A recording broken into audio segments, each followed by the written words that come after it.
Hello there, wargame enthusiasts, and welcome back to Combat Mission Red Thunder, that highly realistic World War II Eastern Front combat simulator that really is in a league of its very own.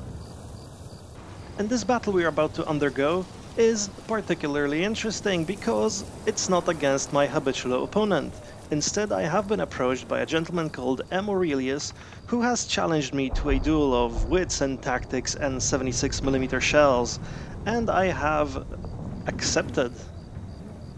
Here's to hoping, in the words of Lord Hong, that he is given to flights of strategic genius, with nevertheless an occasional fatal flaw.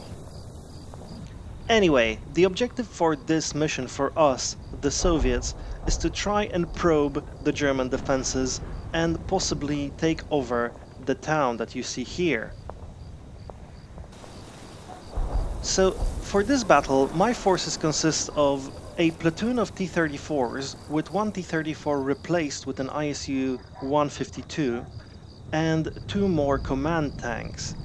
These tanks are supported by a company of tank rider infantry with submachine guns, 3 snipers, and 3 mortars. Our forces are arrayed as follows. On the left flank, we've got one platoon of infantry who are going to move into the tree line ahead of them and scout it out and hopefully secure it without casualties. They are supported by 2 snipers who are also going to move in front of them and try to scout out whether there is enemy presence ahead of us, either in the field or in any of the houses or in the tree line. The other flank contains all of our armored equipment, and that's all of our T-34s. Mind you, that's T-34 786s and our ISU. And these guys are supported by infantry who is currently riding on top of them. There's one infantry team that's dismounted, and these guys are going to do the job of scouting ahead, and the same job is given to one of the other snipers. We have also got our 3 82mm mortars in that corner, and these guys are set up pretty far ahead. That's because I want them to have line of sight onto the field where they can drop smoke if we have such a need. As usual with my attacks, my battle plan is fairly flexible and fairly fluid and fairly indistinct at this point. Basically, I want to scout out ahead a little bit using my infantry on the left flank and on the right flank to see whether I can find any enemy presence. Once I do spot them, I will then commit to an advance, probably on the right flank or on the left flank, along one of the tree lines. Until I do find out where the enemy is though, I'm going to reserve most of my units and just try to forge ahead using very limited and very light forces. I think this battle really presents 2 major objectives for me. First of all, I need to secure the line of trees that's encircling the open fields that we need to cross. That's going to be the first part of the battle, and after we have that, only then I can really move towards the town itself. Yep, I really haven't got any more than that to say, so I guess I'll see you guys when the bullets start flying. Right off the bat, our infantry on the right flank manages to find some Germans, the hard way.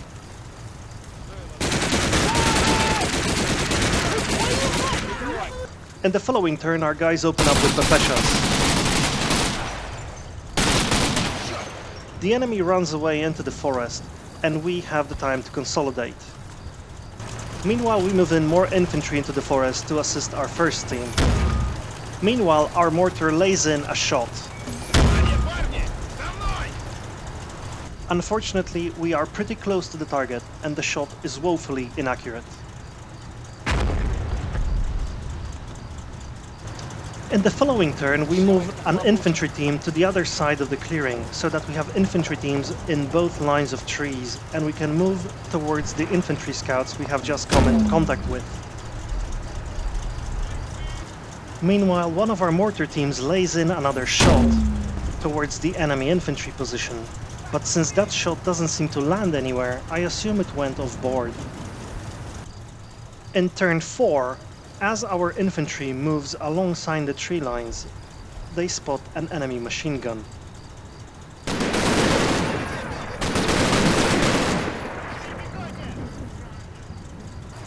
This finding is later confirmed by the team on the other side of the clearing.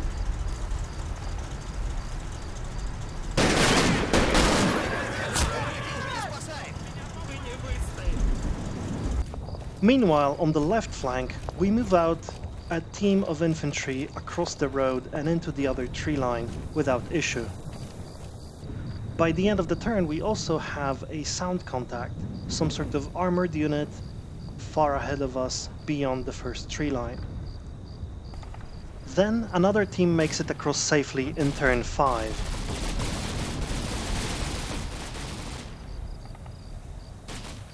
Meanwhile, on the right flank, our infantry opens fire at the enemy infantry in the hopes of pinning them down in position. However, that makes them visible to enemy forces up ahead, and they themselves open fire. However, we take the opportunity to lay in some mortar fire on the enemy positions up ahead, and we bring in our tank.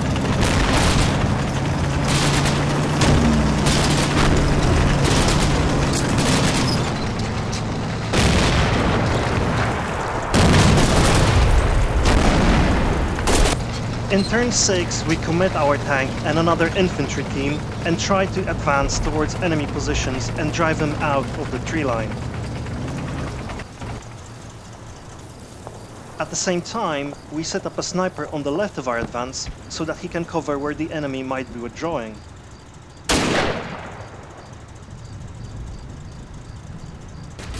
Unfortunately, as our troops move in, we encounter more enemy resistance and suffer more casualties. By the end of the turn, our sniper is engaged by enemy forces in the forest ahead, and a sniper duel ensues.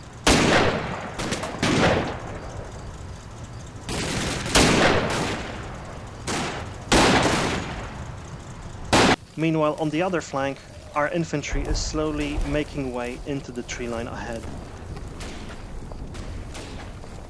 The fights on the right flank continue in turn 7, with infantry, tank support, and the support of our snipers. We are slowly whittling the enemy infantry down, and it looks initially like we're making progress.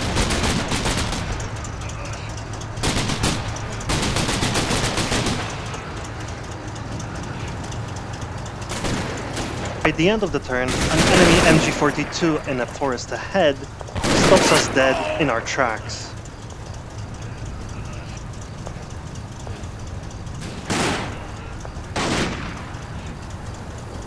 Thus, in turn 8, our T-34 moves up to support our infantry's advance.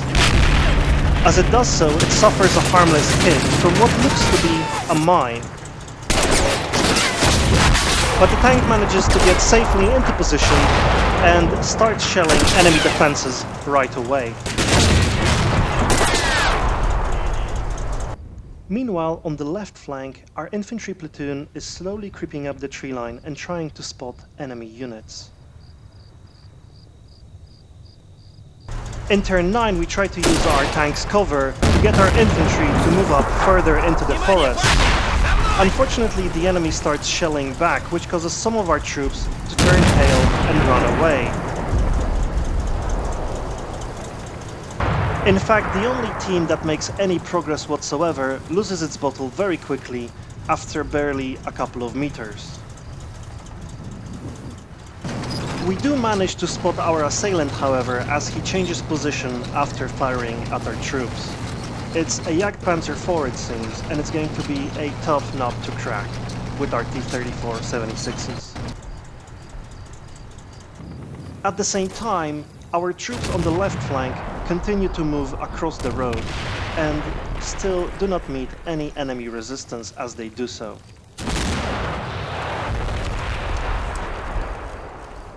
Our advance on the right flank finally makes progress in turn 10, as the enemy seems to be withdrawing part of his forces from the tree line ahead, and therefore our troops manage to take position at the edge of the forest we're in.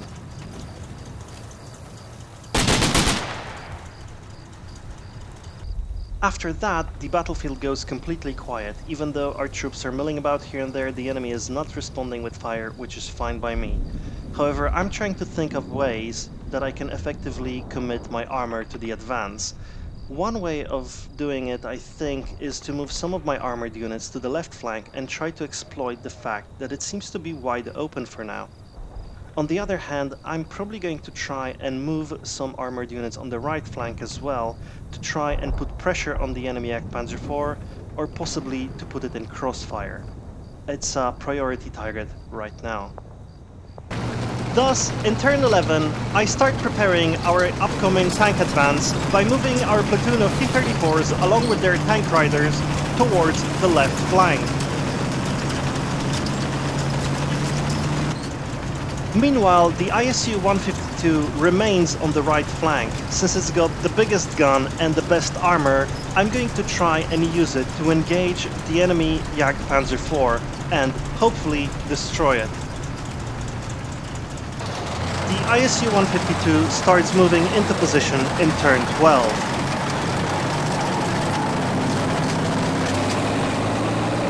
At the same time, the T-34 platoon arrives on the left flank. As our tanks are getting into position, I decide to send out one of our infantry teams on the right flank across no man's land and into what I hope to be abandoned enemy positions.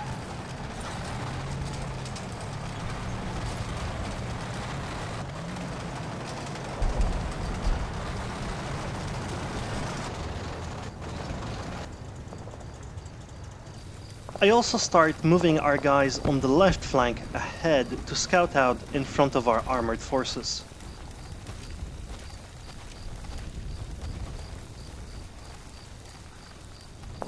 Our progress thus far has been pretty slow, but we are making headway and we are taking ground from the enemy.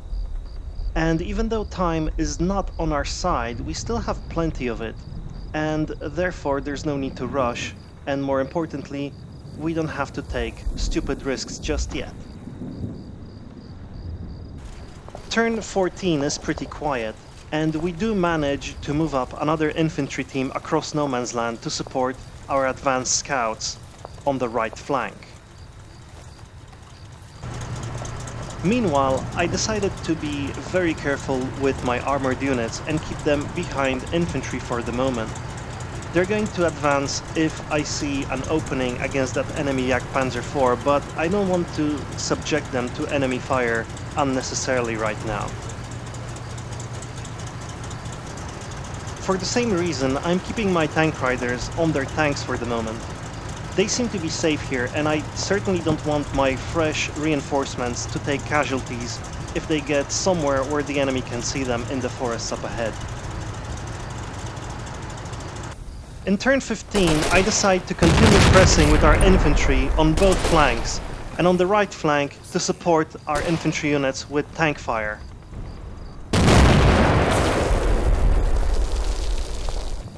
Meanwhile, the troops on the left flank still don't meet any enemy resistance at all and move up without issue.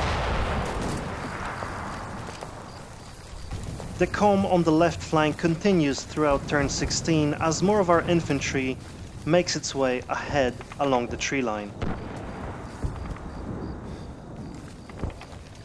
Meanwhile, on the right flank, our T-34 and our ISU-152 are going to reposition and try to find some sort of tack we can take against the enemy Jagdpanzer IV. At the same time, on the right flank, our infantry is going to start moving up against the enemy positions in the tree line, while one of our infantry teams is going to move across open ground and head into that line of houses in the center of the map. However, we're not so lucky this time, and we both become pinned and take casualties as we try to get there. Having suffered those losses on turn 16, turn 17 will see a change of tactics from us by way of a little rochade. We're going to take two of our T-34s from the left flank and move them back to the right flank, tank riders and everything. They're going to be used to support our already strained infantry over there with some additional troops. Furthermore, I figured out that if we get the Jagdpanzer to move on the right flank, it might be useful to have that ISU 152 somewhere along that road where it could take a shot at the moving vehicle as it tries to get away. On the other hand, T-34s might be a little bit more useful in close ranges if an engagement with the Jagdpanzer comes into effect on the right flank. Even as we affect our Rochade, however, our infantry on the right flank comes under enemy fire. In order to prevent further casualties, our mortars are beginning to drop down a smoke cover for our troops in the open. Hopefully that will prevent the enemy from shooting at them anymore. In turn 18, some of our troops up ahead spot the enemy assailants and rain down a Pepesha hailstorm.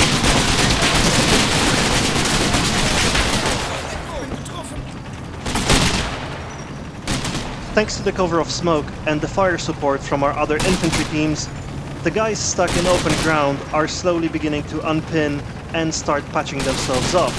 Hopefully we can get them out of harm's way next turn. Unfortunately, soon afterwards, our most advanced infantry teams start taking fire from enemy machine guns and the enemy Jagdpanzer IV. This means casualties, and it looks like those fresh troops from the Rochade are going to be necessary here if we're going to continue our advance. Since that cover of smoke is already in place, I tried to move up more troops from our previous position up ahead into contact with the enemy, and this includes our T-34 on the right flank. On the same principle, I start moving one of our sniper teams towards the houses ahead of us. Unfortunately, in turn 19, as our snipers move up, they get spotted by an enemy machine gun position. The machine gun opens fire, but it doesn't cause any immediate casualties. Nevertheless, our troops are now pinned in a very vulnerable position, so casualties are really just a matter of time. Meanwhile, our avant-garde is withdrawing from the forward positions they were taking under shelling from the enemy Jagdpanzer IV. Unfortunately, they don't manage to do this without casualties either.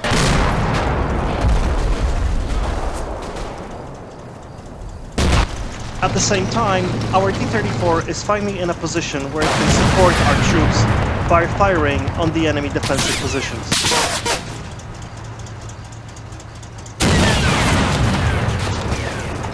In the commotion, the troops that were stuck in the open are now slowly heading towards cover. Meanwhile, more infantry are heading towards the houses to take control of the buildings and provide supporting fire from there.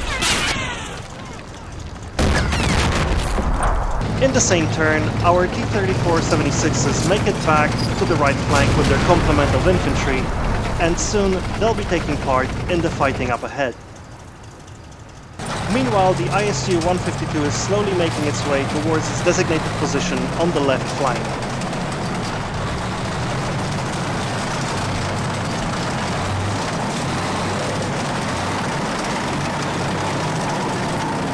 In turn 20, everything suddenly lights up.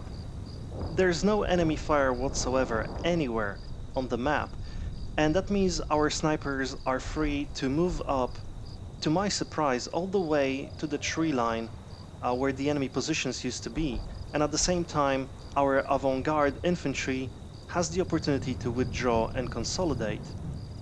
We spot enemy infantry here or there, but none of them open fire at us, which again is fine by me.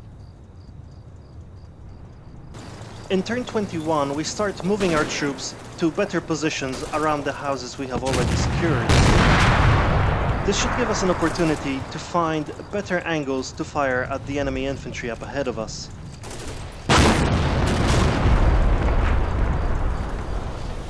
At the same time, we're moving in more infantry to secure more houses.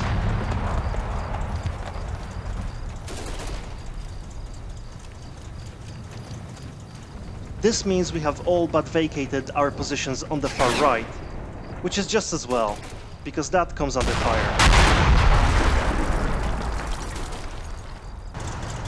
As for the reinforcements we brought over from the left flank, I haven't really felt the need to use them yet, surprisingly enough.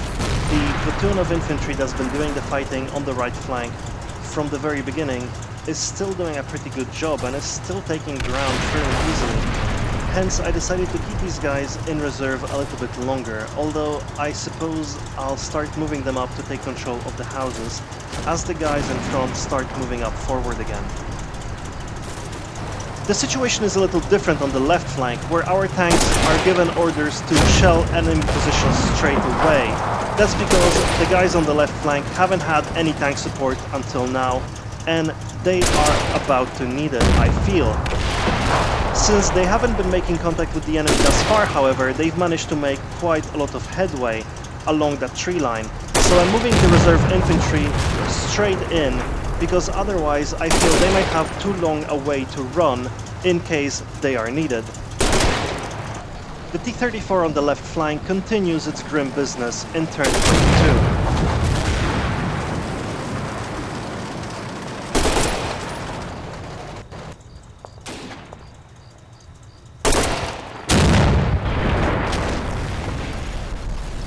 Meanwhile, any enemy team that's running from the shelling is susceptible to sniper fire.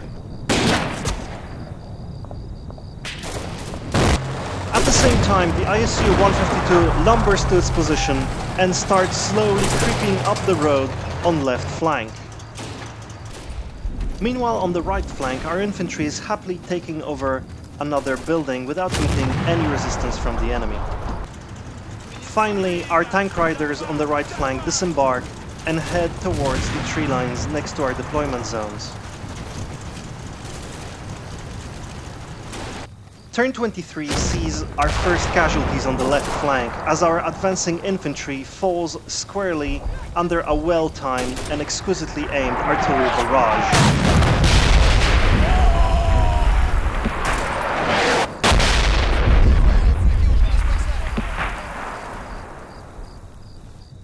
In the meantime, our infantry on the right flank manages to secure another building along the road, making it 3 buildings altogether, all to the sounds of T-34 tank support.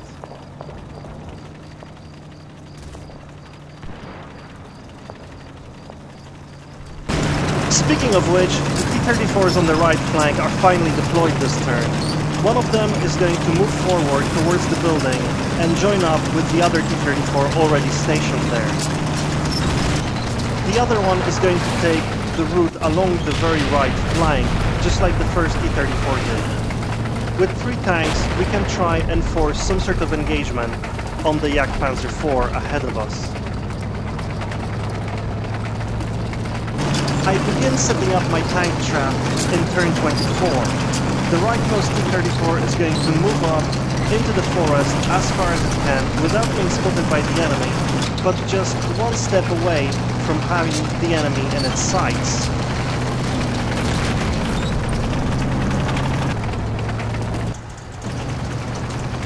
The other 2 T-34s are going to set up together just barely out of contact with the enemy. Next turn we're going to move all 3 of them at once, and when we do, all 3 of them should be engaged with the enemy simultaneously, which should give us an advantage and hopefully lead to the destruction of the enemy Jagdpanzer. However, we will probably take casualties while we do that. All that planning is for naught, however, as the enemy Jagdpanzer IV redeploys in the very same turn as I set up my attack plan. However, one of our T-34s actually manages to spot him while he does so, and while he has his side towards us, and puts a shot in him. Another shot destroys the enemy tank completely.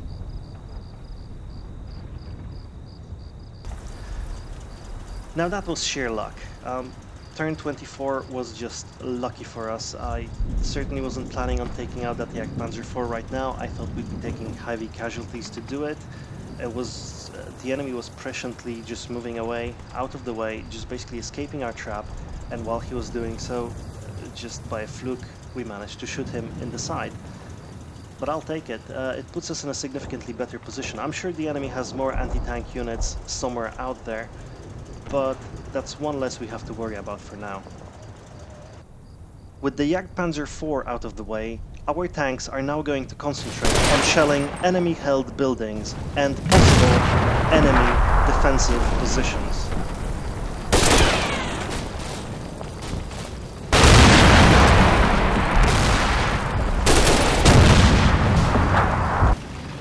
Meanwhile, our infantry is going to press on both flanks simultaneously and look for weaknesses in the enemy defense.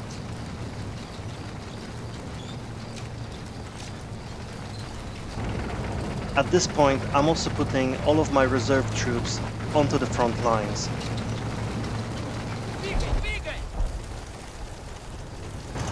In turn 26, as our T-34s spread 76mm low anywhere they can, our reserve infantry slowly moves into the buildings that we've already taken.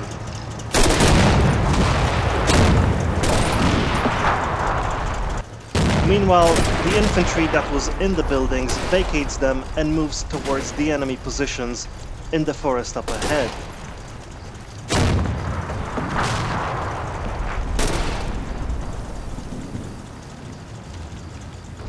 Meanwhile, on the left flank, our infantry continues to avoid contact with the enemy as they move up further and further along the tree line.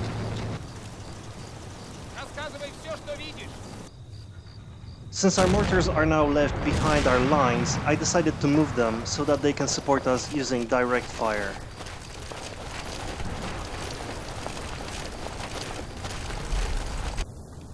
By turn 27, our troops managed to secure most of the buildings that are on our side of the tree line and indeed secure most of the tree line. Now we're going to have to use this as a springboard and try to take over the town ahead of us, which is our main objective. With 30 minutes on the clock, we shouldn't have too much of a problem. We haven't suffered a lot of casualties and we've got all of our tanks intact. All we need to do is scout out where the enemy AT assets are and slowly and methodically move up and take ground. In turn 28, for the first time in the game, our troops on the left flank come into actual direct contact with the enemy. It doesn't really go too well for them. They become pinned down very quickly and they suffer casualties.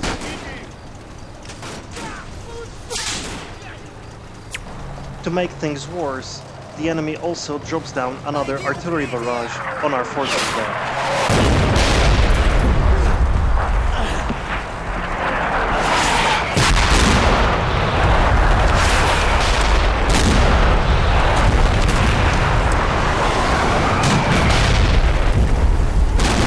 In turn 29, our T-34s on both flanks move up aggressively in order to secure new firing positions.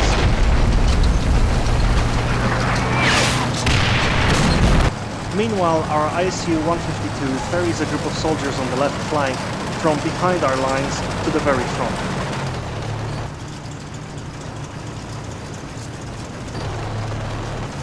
On the right flank, our T-34 spots a Panzerschreck team and promptly eliminates it. Whatever it was that hit us probably wasn't a Panzerschreck. We start turn 30 by rushing our tanks forward aggressively towards the edge of the forest, where they will take up positions and support our advancing infantry.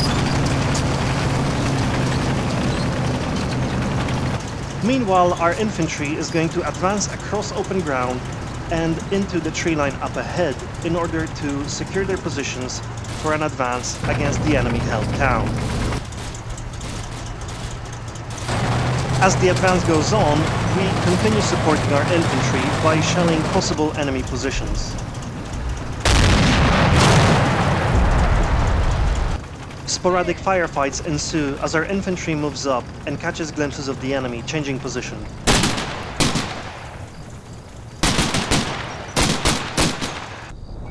At the end of the turn, our mortars redeploy and start opening fire on possible enemy positions around the center of the map at the entrance to the town.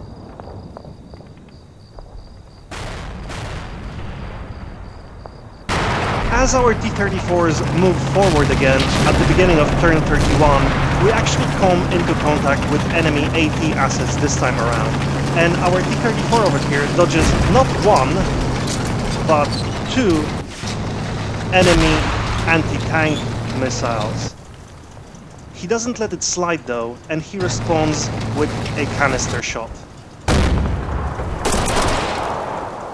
Let's see that again in slow motion.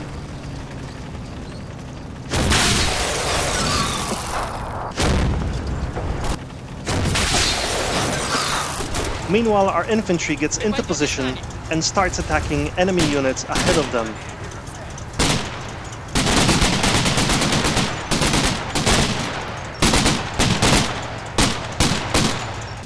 Never outdone, our troops on the right flank come under fire from an enemy machine gun and promptly fire back, managing to suppress it. However, as they come under fire from their own tanks, the last man standing decides to leg it. This was another extremely lucky turn for us, since our tanks might have been massacred by those Panzerschrecks. Fortunately, they missed, and we were able to take them out using our infantry and our tanks together. In turn 32, we concentrate on putting as many 76mm shells into enemy-held buildings as we possibly can.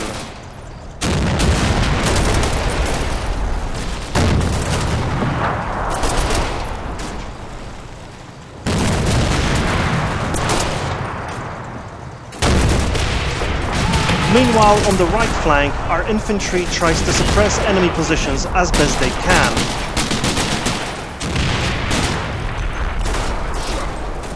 At the same time, units on the left flank try to move in closer to the enemy positions and begin assaulting the buildings there. While the advance in the middle takes casualties along the way and eventually stalls.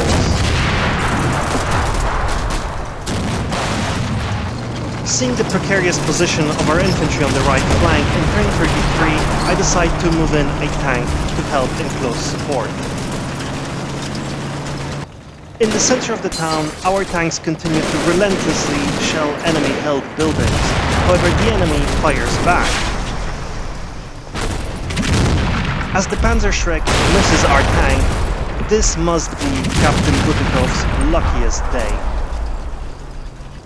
Meanwhile, on the left flank, our infantry is assaulting enemy-held buildings, and either these enemy-held buildings are actually empty, or the enemy is not interested in firing at us anymore, because things go extremely smoothly for them.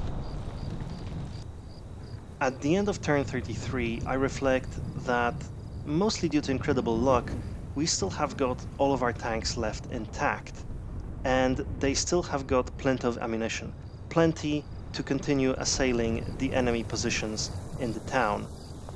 In addition, even though our infantry on the front lines is a little worse for wear, especially on the right flank, we still have got one more platoon of infantry waiting in the houses behind our lines, who are fresh and who should be able to enter combat soon.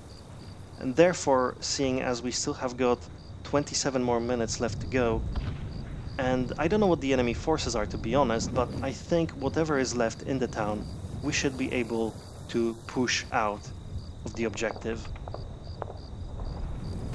Throughout the battle, we keep putting more and bigger windows into this coffee shop at the edge of town, but in turn 34,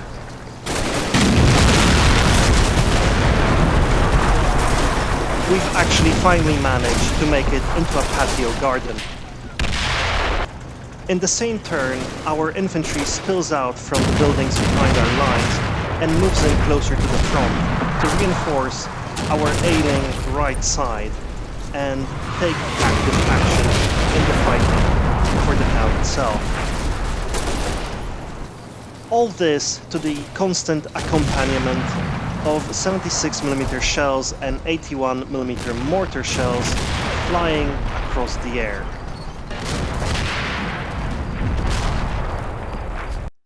All my further planning is for naught, however, as the enemy decides to surrender at the end of turn 34, and we secure a total victory for our side. However, none of this would have happened if we didn't have so much dumb luck. The enemy Panzerschreck team seemed to be taken straight from the set of Fury, and the enemy Jagdpanzer got caught with its pants down in a very unpredictable and very unfortunate situation, and our tanks managed to capitalize on that. This led to me having a full complement of armored units at the end of the battle, which in turn I think led to me having a lot of infantry spare that I could use to assault the town. And an inspection of the map shows that had we continued, we would have certainly been able to take out the remaining enemy forces, consisting of very much stragglers, wounded units, depleted infantry teams. All of this adds up to a pretty interesting game for me. I got to drive all my tanks around and make this sort of cool advance and shoot at everything that moves, and I'd like to thank my opponent sincerely for that. For him, though, I imagine this must have been a pretty frustrating game. And I would have felt sorry for him, except I know the future, and I know in the next battle we play, he creams me in like 10 minutes flat. So I'm going to enjoy myself while it lasts here.